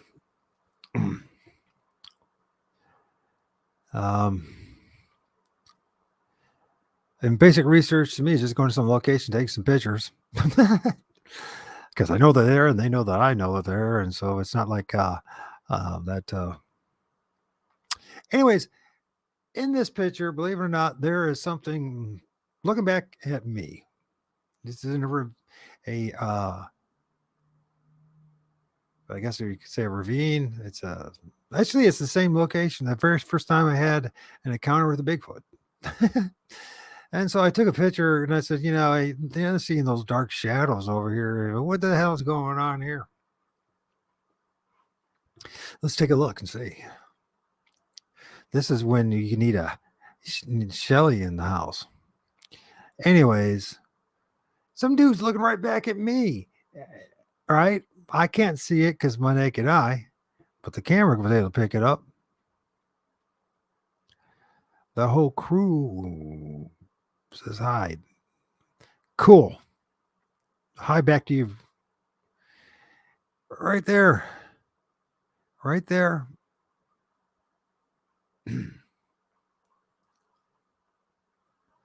There's a dude looking back at me. I don't know if you guys can be able to see it or not. See, maybe I can help this out. There's a dude right. You see two dark eyes right there, right? Is it a Sasquatch? I don't know. Well, there is some entity there.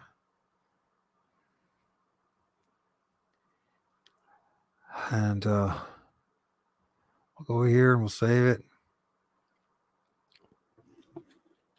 I think we're at 6 now, yeah. By the way, he's not the only one that's looking back at me.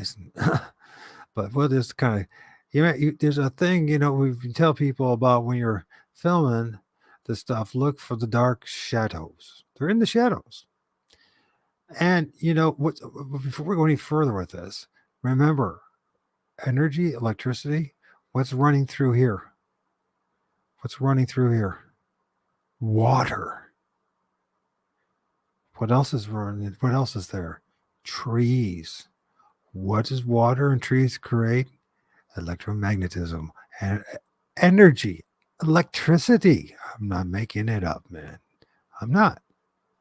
By the way, this is in someone's backyard too. Well, next to it, they're adjacent to their backyard, so I gotta be careful about that. Yeah, there's another entity, a couple entities right there.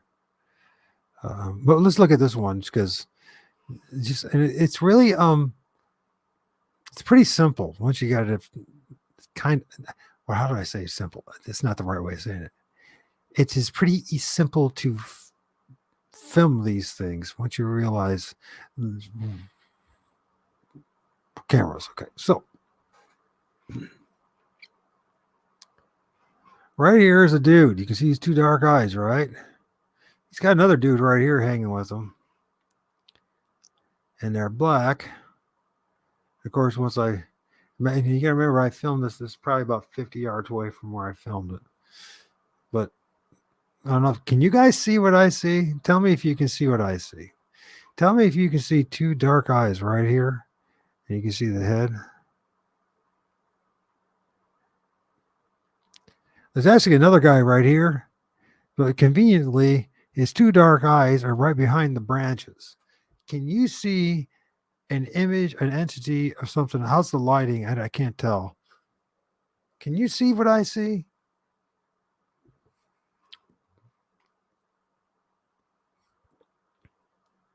Yes, Sheldon.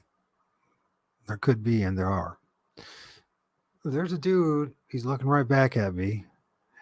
You're right. I'll see if I can find an older image of. I don't know if I'm going to be able to get it or not. We'll see if I can find. It's, by the way, it's in the same location, but 50 yards on the other side of the ravine. On the other, and by the way, there's cemeteries there too. And what do cemeteries have? They have a lot of granite, and granite itself can actually be a producer of electromagnetism. And you notice that a lot of people, they'll see these stuff, and there'll be a lot of rocks and stuff around. You ever heard about that? Right? They'll see Sasquatch.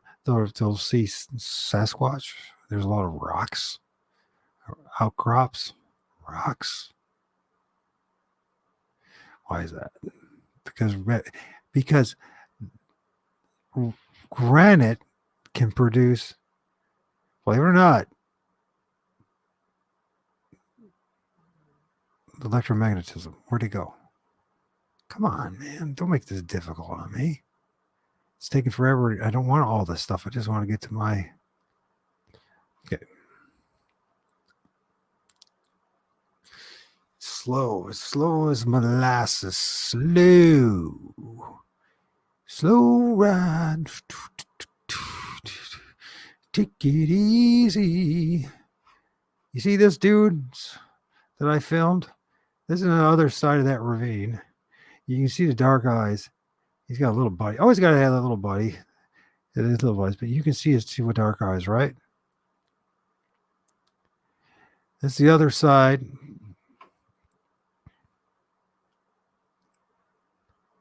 I gotta get rid of some of the stuff.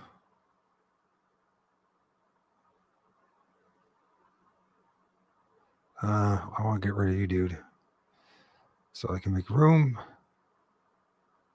So I can find stuff. And get rid of you, because you already seen that. So where are we at that? Okay, so we got this dude right here, and it's not a great image. I'm fully aware it's not a great image. There's a dude right here looking. There's a dude on top, and there's a dude right there. Okay, but what's interesting is that last November, no, it was October of last year, on the other side of that ravine, there's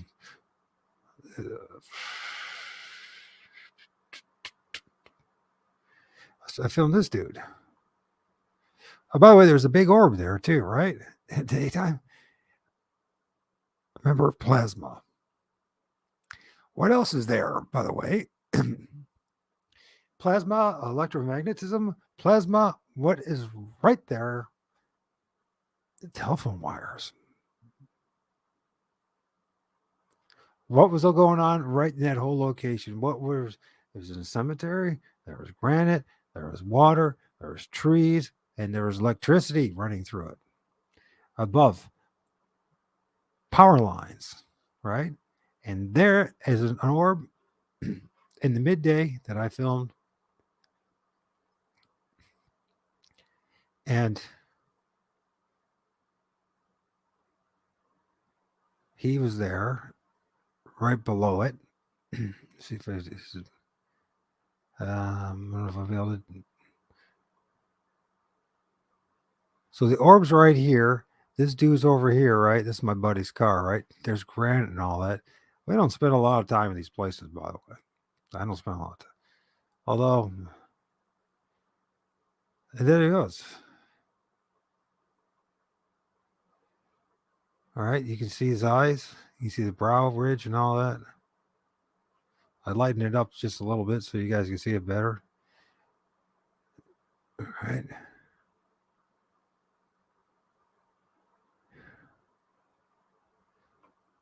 And then on the other side of the ravine, there's these dudes. Now it's not a great image. It is not the greatest of images. But I thought it was interesting in my own right because of it represents a perfect location for you to film plasmic, aka spiritual entities. What is the common denominator? Water, trees, rocks or granite, electricity. You're going to have a great success in filming stuff similar to that. Okay, we'll see what else you can say. There is also, oh, wait a minute, I've kind of missed this. Easy to keep blabbing away. And then follow what you guys are saying. Yes, I see them now. That's your point. Okay, I see a couple of things. Yeah, there are a couple of things. I see the big time, says Jared. Thank you. Thank you, Damon, for seeing it. Give me a thumbs up. I think Damon does a lot of good research. So he does. He's up. I don't know what happened last time, Damon, but they still do good research. So I want him to come on, but I don't know. If he doesn't want to come on, doesn't want Cats to come on, no one's going to force him. No one's going to force anybody to join me in the conversation. There is also, however, Mike, a large energy mass that subsumes both of the two entities that you point out. Yeah, well, you can also see, can you see how the grass itself has been distorted, pushed up? I mean, you can see how, anyways, let's see what else got going. Electromagnetism, where water flows, there are water pockets, caves, yes. Caves are a fantastic, water caves, you're going to find something, like is a guarantee at some point, something's going to show up. Orbs are going to be there. Something's eventually going to show up because it's just perfect conditions, especially if you have all the other ingredients like trees, grass, living things. Let's see, where's it in here? I totally missed that. Notice the geometric energy masses around these energies. Yes, I noticed that on my own photography too, Mike. Okay, like sort of like shape holes. Yeah.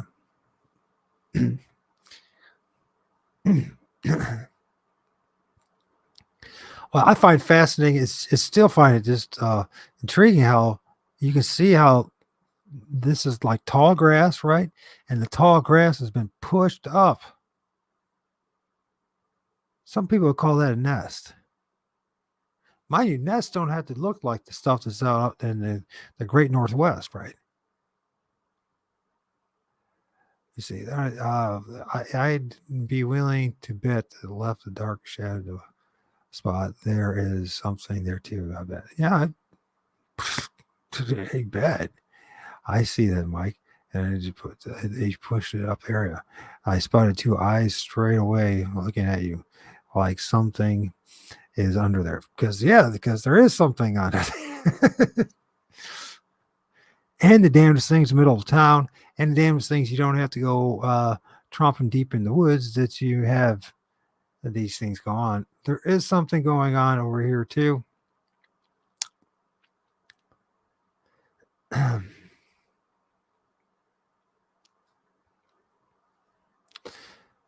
And I can't tell if 100% for sure, but I would not be surprised that there's something going on there. But there's definitely something going right here. You can just see it as plain as day. So let's see, what else should we look at before I close shop here. So I was telling you, when the dentist, decided, well, you're 10 minutes late, and I think he just didn't want to work that day, and he just found an excuse not to work, to be honest with you, which I don't blame him. So let's see where we're at here. Trees, you always will see things in the trees. Let's see.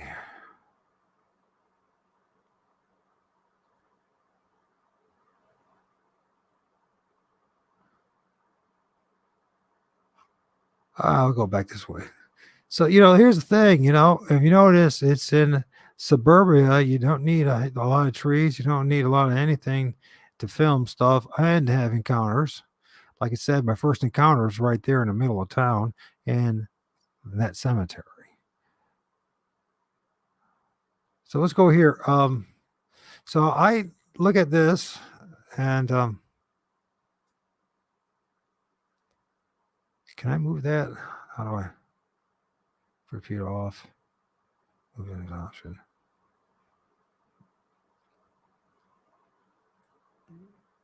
Let's see what we're doing here.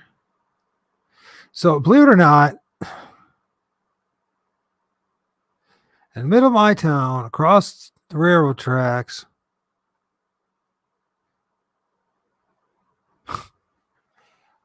right across from my dentist's office, someone just started to build a tree structure. Now, human beings aren't going to do this. Animals aren't going to do this. Okay? Now, I know it's not the greatest tree structures.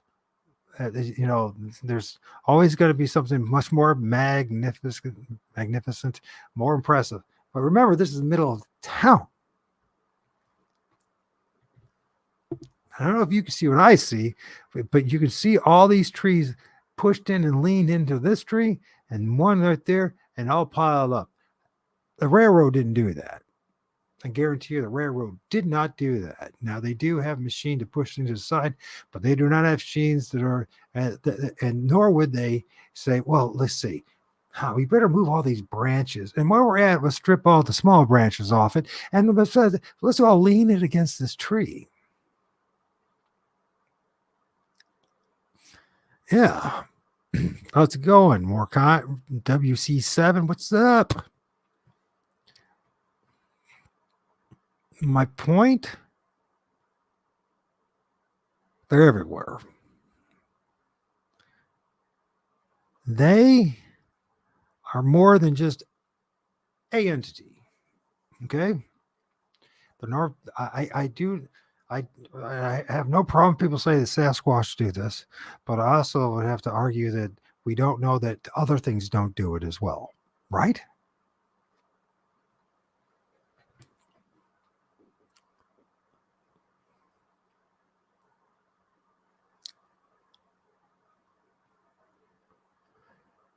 It's not impressive, far from it, right? It's not impressive at all. But remember, it's in the middle of town. It's right behind a little shopping plaza. On the other side is some apartments, like, bungalow type things. And I walk out my door, my car, right? I look there and I like, what would be the odds that right where I park, when I walk out, that there would be something building a tree structure, which, by the way, it wasn't the same last time I was there. It's been more built up since the last time I was at my dentist, which I noticed there was a tree lean, but now I'm seeing this pseudo form of a teepee pyramid type structure, right? Not impressive, except that it's in the middle of the town and it's not people doing it.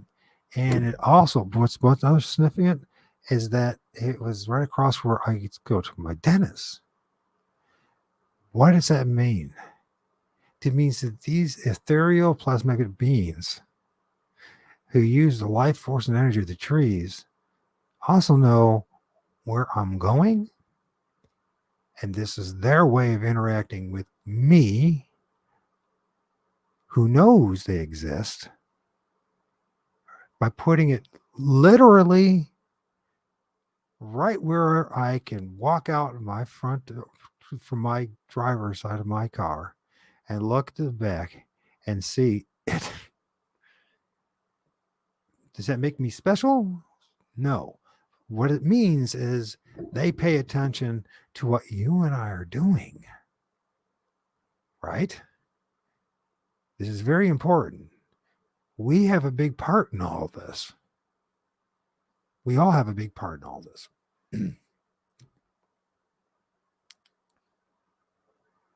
Yeah. Is anyone hiding in there? No, there's no one hiding there. No doubt. You know, it's not big, and it's not even impressive. I mean, I've seen better ones, and I've shared you better ones. My point is, and I hope you understand what I'm getting at. They're paying attention to what you and I are doing, what we're talking about, what we're thinking, and this is their way, these plasmatic ethereal beings. Remember, living sentient plasma. It's the key to a big key to all of this. And the images I showed you, the film in the stars. By the way, I have much more than that. It's hard to keep track of everything. It doesn't mean, I mean, nothing special. There's nothing special about my cloud. Nothing. Not a damn thing, in fact. But for one thing, that is, they know that I know. And because they know that I know, the game is on.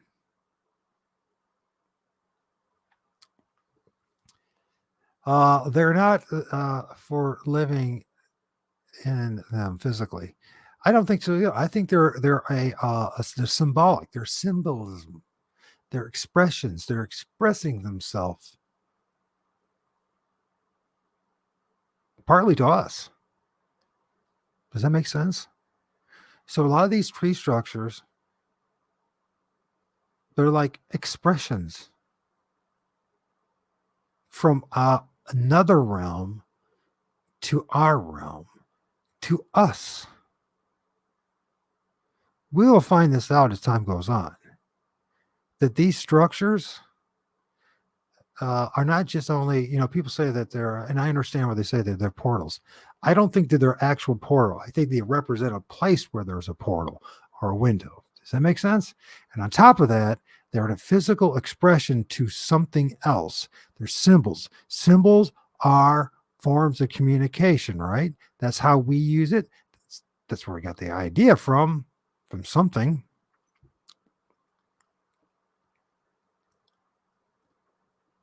They are symbols for those who have eyes to see, which, by the way, that it is you now. And anybody that's doing field research out there, and anybody that's seeing these tree structures, I guarantee you, the more and more you do it, the more and more you're going to find it. And by the way, they know your next moves. So Satanists use articles and shapes and transfer demonic beings. Yeah, so people do use that shape for witchcraft and other kind of things. They do. Sheldon, they do know what we're doing before we even get, because they like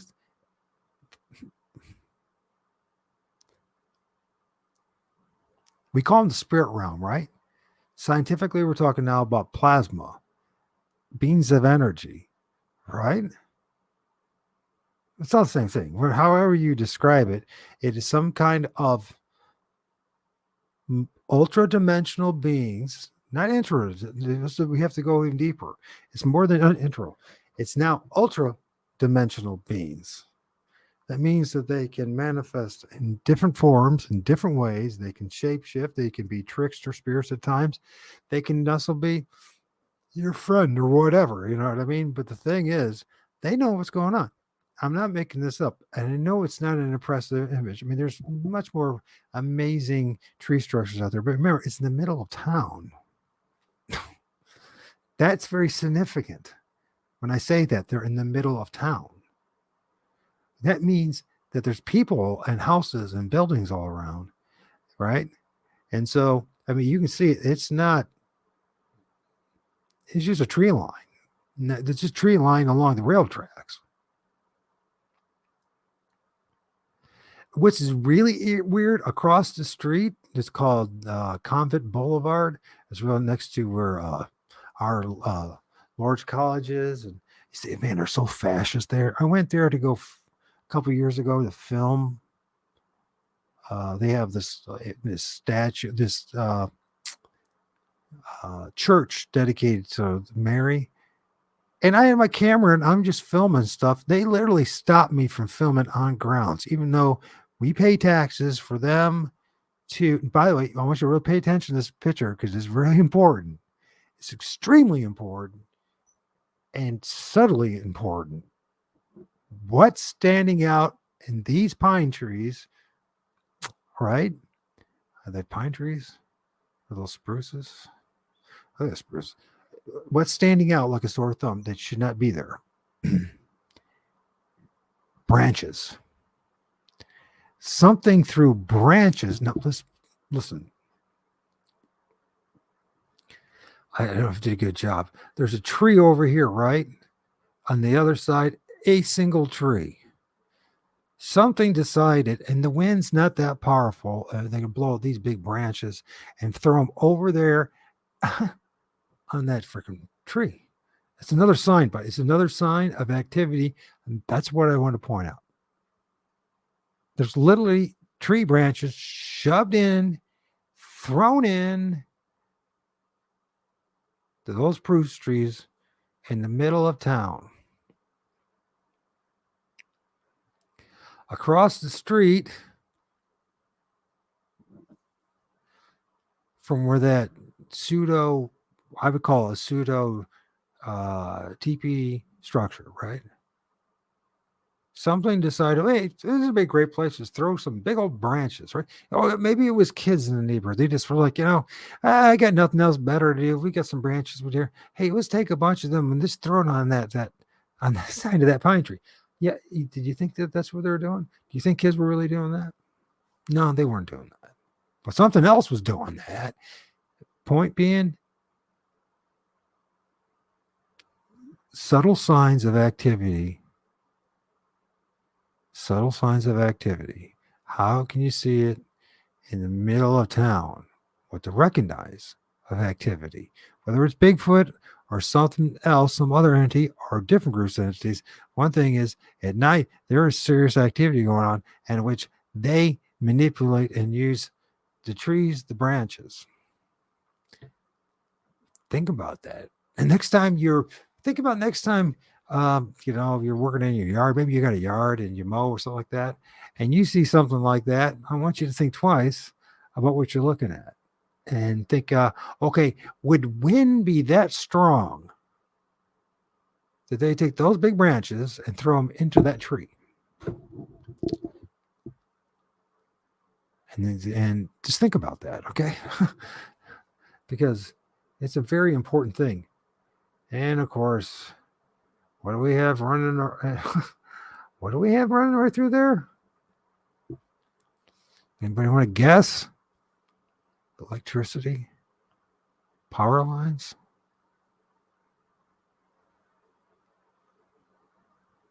And that should be a good place to stop. Hey guys, thank you very so much for listening to me. Anybody who's listening, please join. Maybe I'll do another live. If you guys want me to, I'll do another live. Let me know, if 9 of you, should I do another live tomorrow night and talk more about this? If so, I will do another 9 o'clock show. Not tomorrow. I have my son tomorrow. I don't know if I'll have the energy to do that. How about Thursday? Because and then we got our buddy Sean Graham. His show is on Wednesday, so hopefully he's going to do it. So we won't do it tomorrow night. Thursday night, if you guys want, let's do it Thursday night at 9 o'clock. We'll come back and we'll do more and talk more about stuff, and we'll talk about some of the hidden mysteries of the ethereal, plasmatic, electromagnetic realm of the spirits. By the way, something's looking back at you, if you noticed. But just before we go, can you guys see what's looking back at you in the middle of town? This is when you need Shelly, but there's something looking back at us. Can you see? And this is one of the things they do too. They like to manipulate the branches. They love manipulating branches, especially stuff like evergreens. And they love to make little like masks type things, right? But call them masks. But really what they're doing is creating a little face. Say, hey, I wonder if they'll find me.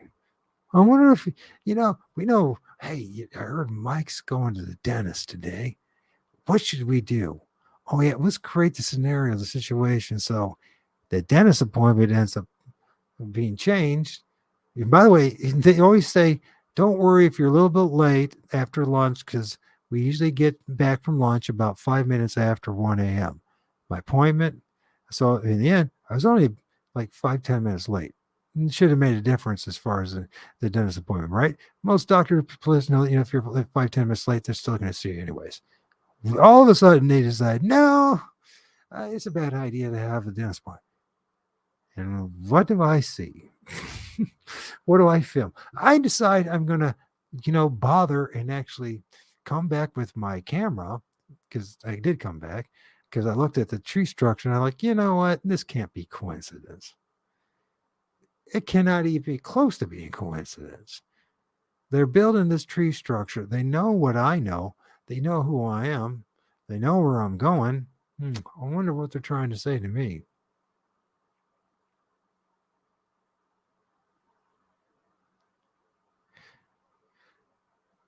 Now, I have to be honest with you. In 2017, I thought it was all demonic and it was evil, and they're out there just to torment me. Now I'm looking back and say, you know what? There's something deeper going on here. Yeah, there's evil spirits. And yeah, I went through terrible spiritual warfare. But you know what? I also know what the answer is now about dealing about the spiritual warfare. So what's really going on here? Why are they still interested in me being interested in them? Why is this stuff manifesting? And why can I see things that the average person couldn't bother to even think about?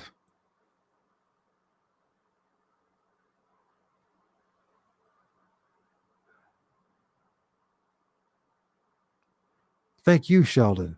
Thank you, Julio. Thank you, Christy Price, for being there. Thank you, War Crime 7. Thank you for being there. Who else? Of course, Damien. Thank you. Oh, shoot. I'm going to forget somebody and offend them, and I don't mean to. Anyways, we can. I didn't mean to do that either. I'm not trying to hide anything. Jared, of course, and your crew. Thank you if you guys still there. Thank you so much. Damon K. Thank you for being there. Davy Jones Locker, if you're still there. Funny name. Kingdom Within, thank you. We never got around to talking about angels, but you know what?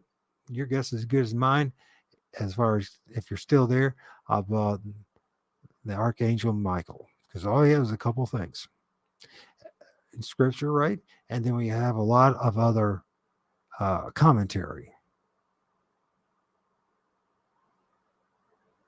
I'm sorry to not to give you the answer you want.